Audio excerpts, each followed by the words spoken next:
Unlock the door, barriers to movement, make the world poorer, remove. Well, only voters can remove them. Remove them. Voters can make the world twice as rich. Why don't they? How to make immigration more palatable in rich democracies. Imagine you're offered a job at triple your salary. But first you must pass through a locked door. And someone with the key won't open it. You might be willing to pay them to let you through. Whether this is fair or not is beside the point. They have the key and you don't. If you gave them a portion of your a portion of the increase in your portion of the increase in your wages, you would both be better off. This is not a bad analogy for global immigration policy. When migrants move from a poor country to a rich one, they typically make 3 to 6 times as much income as before. As much 6 times as much income as before. If everyone who wanted to migrate were allowed to do so, the world would be twice as rich. Would be twice as rich by one estimate.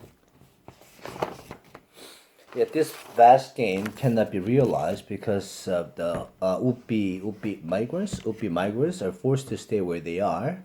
The door is locked, and the voters in rich countries hold the key. Is there a way to open the door?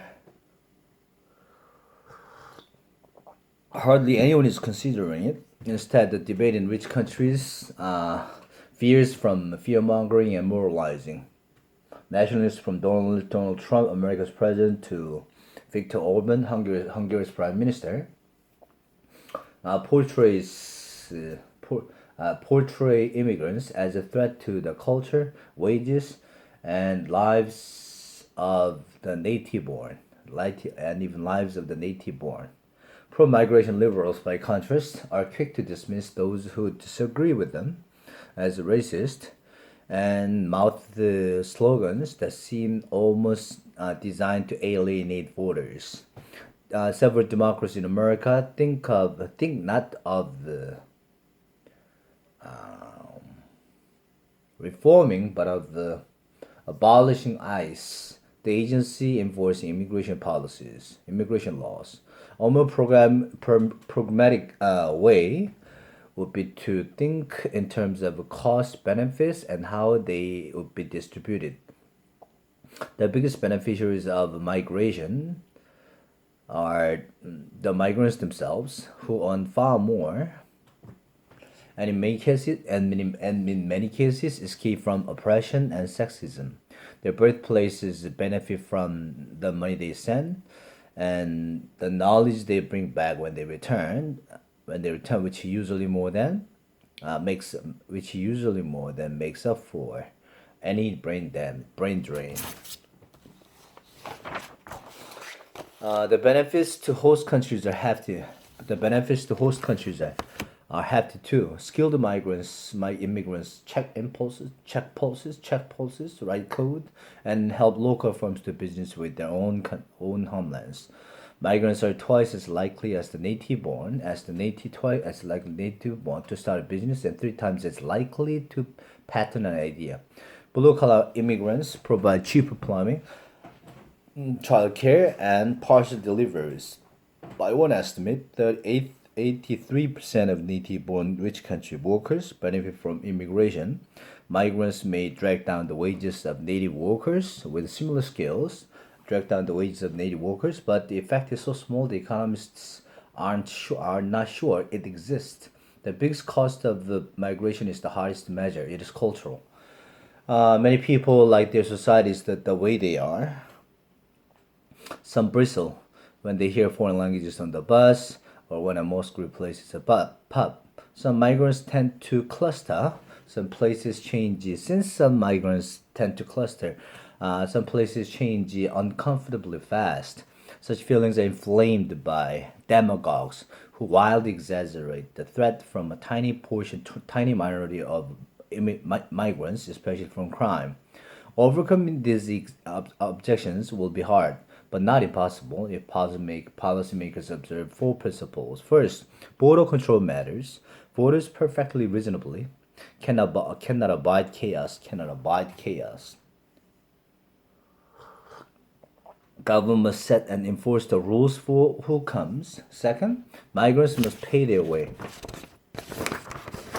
Most already do, but it's crucial to design policies that encourage this by making it easy for them to work and hard, at least for a while, to claim welfare benefits. And third, be creative. Australia's points-based system is often praised, not least by some Brexiteers. It favors migrants who are young, English speaking, and have useful skills. It's quick, transparent, and welcoming. At the same time, Australia pitilessly excludes someone who tries to enter without permission. Australians most support their system because they feel in charge of it. More market-based systems are also worth trying.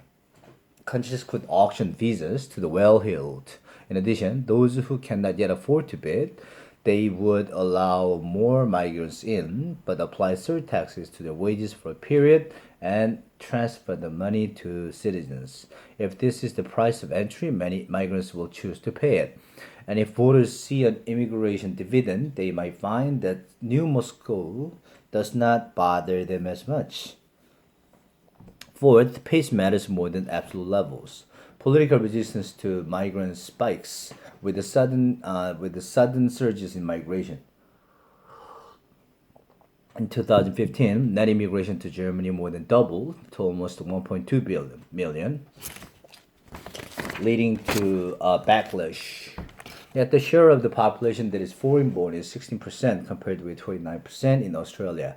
This shows that a country with sensible policies can be almost twice times as open to migration as Germany, without even a hint of the disaster that nativists predict.